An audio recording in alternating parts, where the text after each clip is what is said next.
अस्सलाम वालेकुम। Here is Mohammad सदर खां और आप देख रहे हैं सदर खान टीवी चैनल।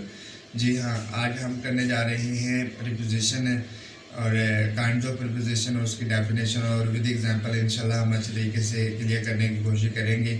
और याद रखिए ये प्रीपोजिशन जो है ये बहुत इम्पोर्टेंट टॉपिक है। हम इसको किसी भी यानी कि एग्ज़ाम में इग्नोर नहीं कर सकते। जैसा कि parts of speech no doubt यानी कि तमाम पार्ट्स ऑफ स्पीच बहुत ज़्यादा इम्पोर्टेंट है, लेकिन जो प्रीपोजिशन का रोल है ये कुछ डिफरेंट सा है। ये तमाम बहुत ज़्यादा यानी कि हमारी जो है वो हर एग्ज़ाम में यूज़ होते हैं। तो इसलिए आज के टॉपिक को आपने अच्छे से देखना है, समझने की कोशिश करनी है और इसकी प्रैक्टिस करनी है, मैक्सिमम प्रैक्टिस है।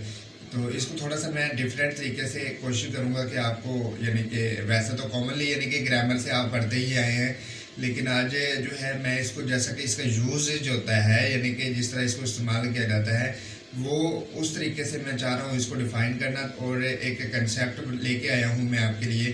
तो उम्मीद है कि आपको समझ आएगी। तो चलते हैं हम अपने टॉपिक की तरफ और करते हैं स्टार्ट। जी, आज हमारा टॉपिक क्या है? प्रीपोजिशन है। ऑब्वियसली हम इसको देख लेते हैं, इसकी डेफिनेशन, इसकी बुक वाली डेफिनेशन भी देख लेते हैं। कुछ डिफरेंट बुक्स से मैंने ली हैं, लेकिन जो मैंने अपने तौर पे ऑब्जर्व की हुई है, अपने खुद से बनाई है, वो एक कंसेप्ट क्लियर किया हुआ है। उम्मीद है कि आपको उसकी भी समझ आएगी, तो वो भी मैं आपको डिफाइन कर देता हूँ। जी, यहाँ पे सबसे पहले लेट यू कैन सी ये क्या है। Preposition is a word that indicates the relationship between a noun and the other words of a sentence.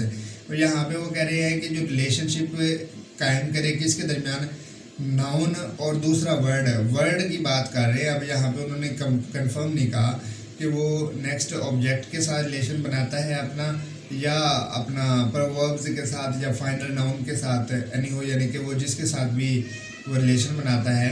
ठीक है, तो इसकी बात कर रहे हैं, लेकिन उन्होंने कोई कंफर्म नहीं कहा। उन्होंने कहा है कि जो आपका नाउन है वो किसके साथ रिलेशन बनाता है, जस्ट ये किया है। नेक्स्ट क्या है, they explain relationships of sequence, space and logic between the object of the sentence and the rest of the sentence.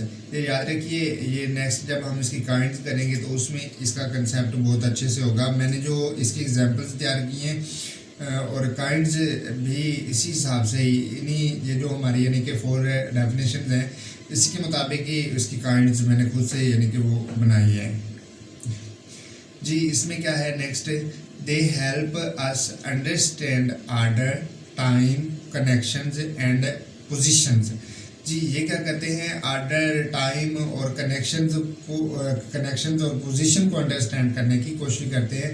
तो ये फिक्स होती है प्रीपोजिशन। ठीक है, अब ये फाइनली डेफिनेशन है। ये उम्मीद है कि आपको और ज़्यादा अच्छे से समझ आएगी। इसका जो रिमेनिंग कंसेप्ट है आपका वो भी क्लियर हो जाएगा। यहाँ पे क्या है, a word which is used between verb and object. क्या होता है, वो वर्ब यानी कि वो वर्ड जो क्या करता है, नाउन और वर्ब के दरमियान में इस्तेमाल होता है। वर्ब और नाउन की बात कर रहा हूँ, सॉरी, वर्ब एंड ऑब्जेक्ट की बात कर रहा हूँ, क्योंकि ऑब्वियसली सेंटेंस जो है वो 3 चीज़ों से मिलके बनता है। वो 3 चीज़ें कौन सी हैं, subject plus verb plus object. ये 3 चीज़ों से मिलके बनता है। तो ऑब्वियसली जो वर्ब होगा वो किसके साथ कनेक्शन करेगा, ऑब्जेक्ट के साथ, अकॉर्डिंग टू सेंटेंस। लेकिन अगर हम according two parts of speech लेके जाते हैं तो फाइनली जो है वो भी नाउन ही आएगा। तो ऑब्वियसली वो वर्ब टू नाउन के दरमियान में जो रिलेशन कायम करेगा उसे क्या कहलाएगा, अपना प्रीपोजिशन कहलाएगा। जी, नेक्स्ट हम इसकी देख लेते हैं काइंड्स ऑफ प्रीपोजिशन। अब ये वाली जो काइंड्स है, they are 5 kinds of preposition.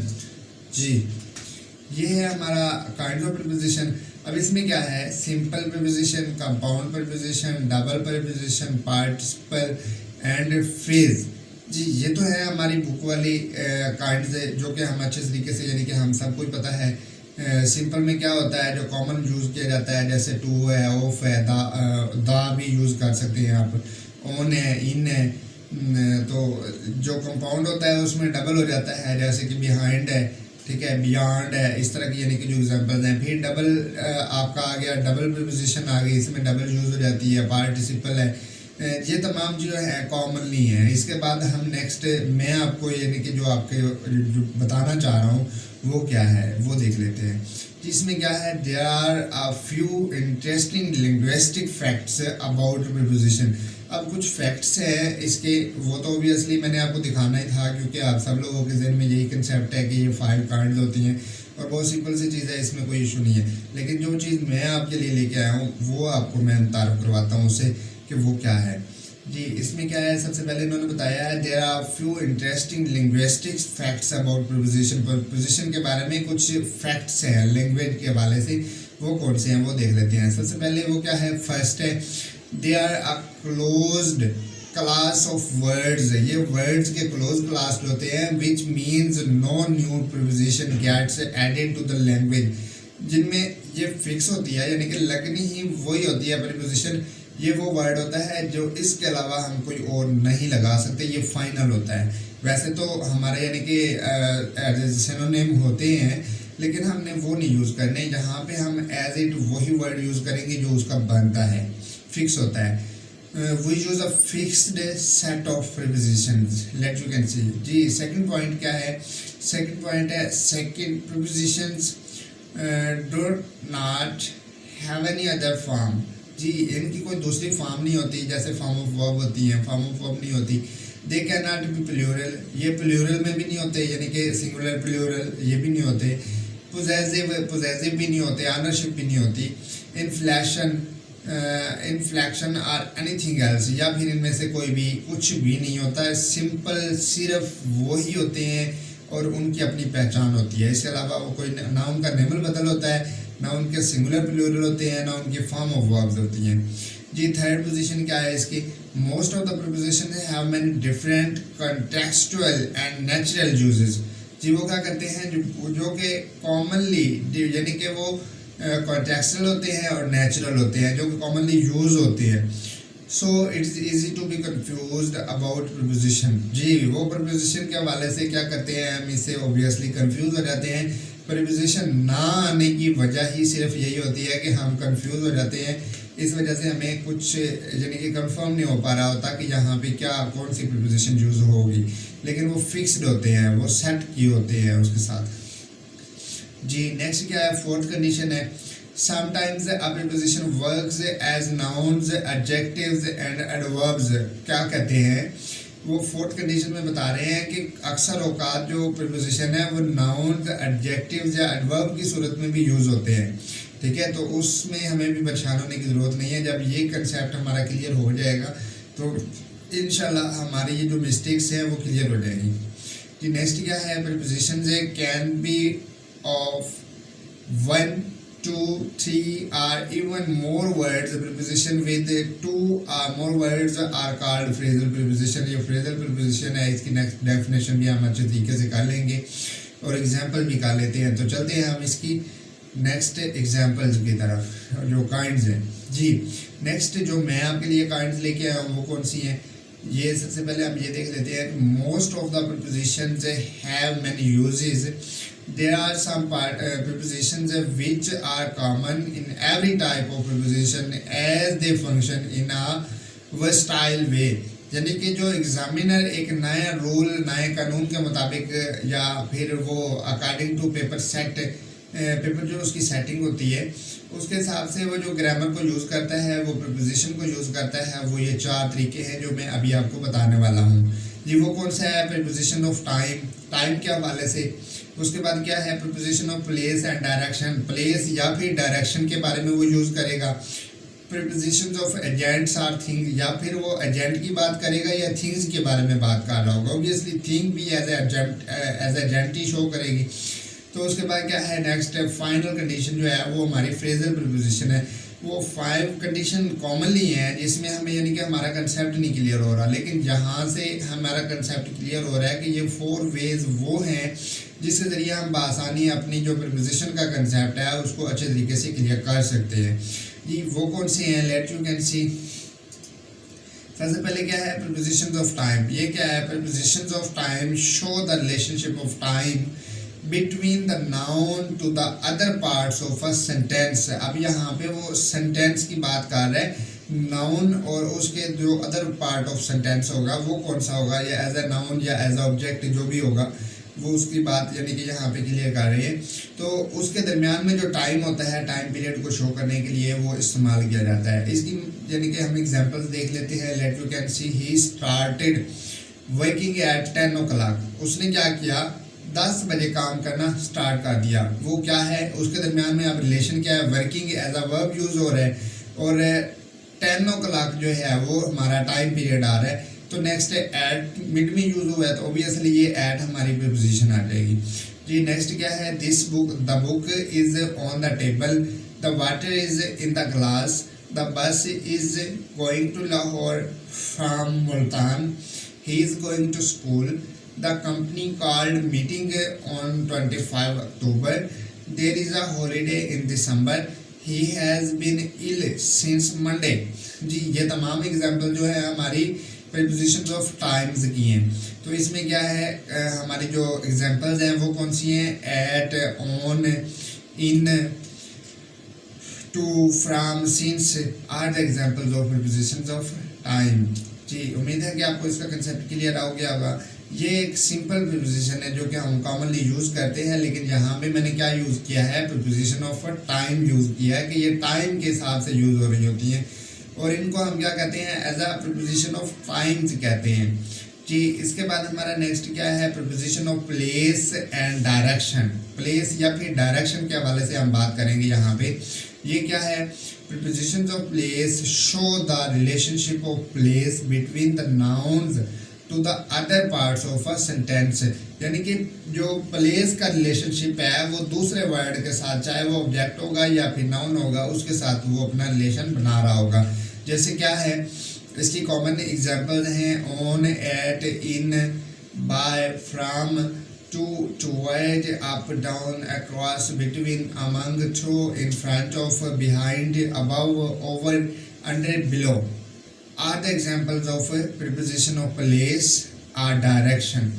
जी अब इसकी एग्जांपल्स हम विद सेंटेंस क्लियर कर लेते हैं। याद रखिए, आप जब भी इसकी प्रैक्टिस करेंगे, आप एग्ज़ाम में चाहे कर रहे हो चाहे जिसमें भी कर रहे हो, तो आपने ये नहीं करना कि आप जस्ट जैसे ये मैंने एग्जांपल दी हुई है, मोस्टली स्टूडेंट्स यही करते हैं कि इसकी एग्जांपल ऊपर डेफिनेशन दे दी, नीचे एग्जांपल दे दिया, ओबियसली मैंने अपना काम ख़त्म कर लिया है। लेकिन ऐसा नहीं है, एग्जामिनर ये नहीं तो कर रहा होता। एग्जामिनर हमसे और कुछ और एक्सेप्ट कर रहा होता है, वो एक्सपेक्ट कर रहा होता है कि हमें एक प्रॉपर वे से लेके चले मेरा स्टूडेंट, तो तभी वो हमें अच्छे मार्क्स देगा। तो इसमें देख लेते हैं वो क्या है हमारे पास, वो कौन सा मेथड है। लेट यू कैन सी, इसमें क्या है, ही इज़ एट होम। अब ये देखें, एट होम पे मैंने अंडरलाइन कर दिया है। He came from England, the police broke into the house, I live across the river. जी अब इसमें क्या है हमारा, at home, from England and into the house, direction are the examples of preposition of place and direction. जी इसके बाद हमारा नेक्स्ट क्या है, नेक्स्ट है preposition of agents or things. Third condition जो हमारी है वो क्या है, preposition of agents or things. इसके बारे में हम कंसेप्ट ले लेते हैं। जैसे क्या है, preposition of agents or things indicate a casual relationship between nouns and other parts of the sentence। जी वो क्या कर रहे होते हैं, ये preposition of agents यानी कि वो होते हैं जो कि indicate कर रहे होते हैं किसको, a casual relationship between nouns and other parts of speech। यानी कि पार्ट्स ऑफ स्पीच में जो भी यूज़ होगा उसके दरमियान में जो रिलेशन कायम कर रहे होते हैं वो क्या कहलाते हैं, वो हमारा preposition of agents or things कहलाते हैं। जैसे क्या है, of, for, by, with, about, its are the examples of most common used. ये क्या है, हमारी मोस्ट कॉमन यूज्ड होती हैं preposition of agents or things में। ये इसकी एग्जांपल्स हम देख लेते हैं, वो कौन सी है। This article is about smartphone. अब बात कर रहे हैं वो स्मार्टफोन की, तो ऑब्वियसली दिस आर्टिकल को हवाला देते हुए वो क्या कह रहे हैं, इज अबाउट के मुतालिक है, स्मार्टफोन के मुतालिक है। जी most of the guest have already left. हाँ जी, बहुत से मेहमान क्या कर चुके हैं, ऑलरेडी पहले ही छोड़ चुके हैं। I will always be here for you. जी मैं आपके लिए क्या करूँगा, हमेशा यहाँ पे रहूँगा। ऑब्वियसली रहूँगा, अगर आप मुझे कोऑपरेट करेंगे तो ऑब्वियसली मैं भी आपको सपोर्ट करूँगा। जी he is playing with his brothers.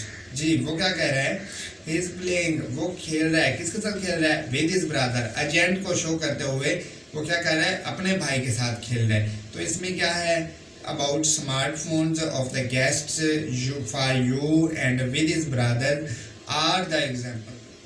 prepositions of agents are things। जी नेक्स्ट इसकी हम फोर्थ कंडीशन देख लेते हैं। फोर्थ कंडीशन क्या है, वो हमारी फ्रेजल प्रपोजिशन है। A phrasal preposition is not a prepositional phrase.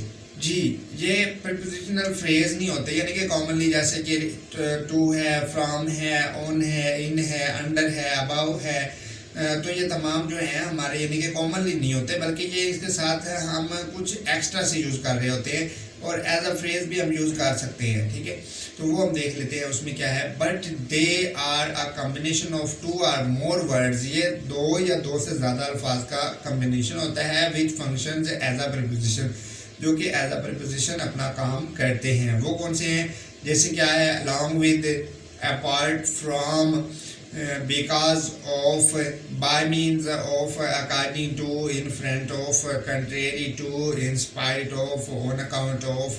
ये तमाम एग्जाम्पल जो जस्ट मैंने कॉमन से दिए हैं। वैसे तो बहुत सारे इसके एग्जाम्पल्स हैं, लेकिन इस तरह के जो वर्ड्स हैं वो हमारे क्या यूज़ हो रहे होते हैं, as a phrasal preposition use हो रहे होते हैं। तो नेक्स्ट इसी एग्जाम्पल देख लेते हैं। वो क्या है, they along with their children went to Atlanta. हाँ जी, वो अटलांटा करते हैं, वो किसके साथ, अलॉन्ग विद, अपने बच्चों के साथ। वो अपने बच्चों के साथ कहाँ गए थे, अटलांटा गए थे। या पाकिस्तान कह सकते हैं, बिहारी कह सकते हैं अगर कॉमनली वर्ड है तो। According to the new rules you are not right. हाँ जी, अकॉर्डिंग टू क्या कह रहे हैं, के मुताबिक, अकॉर्डिंग टू के मुताबिक, according to the new rule, नए कानून के मुताबिक, यू आर नॉट राइट, आप ठीक नहीं हैं। आप ठीक भी हैं। In spite of being a good player. हाँ जी, in spite of being a good player, in spite of, के बावजूद, मैंने बहुत ज़्यादा मेहनत की, मेहनत करने के बावजूद क्या हुआ, फेल हो गया। इस तरह के वर्ड्स भी यूज़ कर सकते हैं, लेकिन यहाँ पे मैंने कॉमनली लिए। इन spite of being a good player he was not selected. वो कह रहा है कि एक अच्छा खिलाड़ी होने के बावजूद वो सिलेक्टेड नहीं हुआ। ठीक है, I am going out of the city, मैं क्या हूँ, मैं आउट ऑफ द सिटी जा रहा हूँ। जी तो इसमें क्या है, हमारी एग्जांपल्स हैं along with, according to, in spite of, out of. ये थी हमारी काइंड्स ऑफ प्रीपोजिशन। उम्मीद है आपको इसकी समझ आ गई होगी। तो इसके बाद हमारी जो फाइनल कोटेशन है वो क्या है, confident walking is more successful than confused running. यहाँ पे कह रहे हैं कि आप अगर कॉन्फिडेंट वॉकिंग, अगर आप कॉन्फिडेंट में चल रहे हैं, इज मोर सक्सेसफुल, वो ज़्यादा सक्सेसफुल है, ज़्यादा सक्सेसफुल है देन कंफ्यूज्ड रनिंग, के आप परेशानी की हालत में दौड़ रहे हैं।